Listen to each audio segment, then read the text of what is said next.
देण्यासाठी विनंती करणार आहोत। माननीय विरोधी पक्ष नेत्यांनी जो सभागृहामध्ये विषय उपस्थित केला आणि सामाजिक न्याय मंत्र्यांनी उत्तर देत असताना सांगितलेलं आहे की आरोग्य मंत्री यांच्या निदर्शनास ही बाब आणून त्याच्यावरती योग्य ती कारवाई करावी।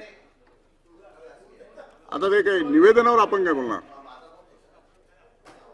पुढे बोला।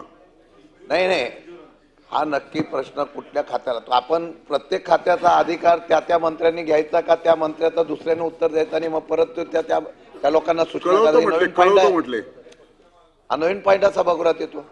नाही, पण निवेदन आहे, निवेदनावर एकच मंत्री उत्तर देणार आहे। निवेदनावर जर आपण 93च्या सूचने अनुषंगाने 3-3, 4-4 मंत्री कसे एकाच वेळेस उत्तर देतील?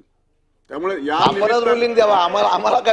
निमित्ताने प्रश्न उपस्थित झालाय आणि त्या प्रश्नाला सकारात्मक दृष्टिकोनातून मंत्री महोदय सांगतात आणि मी निर्देश दिलेले आहेत। सदस्य आहात, सरकारतर्फे कोणत्याही कॅबिनेट मंत्र्यांनी कोणत्याही खात्याचं उत्तर दिलं तर त्याला ग्राह्य मानलं जातं।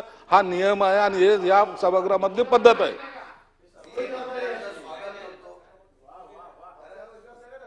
संकट मोचन तुम्ही खाली बसा जरा। माझं मंत्र्यांना एवढीच विनंती आहे, जर हे इम्प्लिमेंट झालं नाही तर ती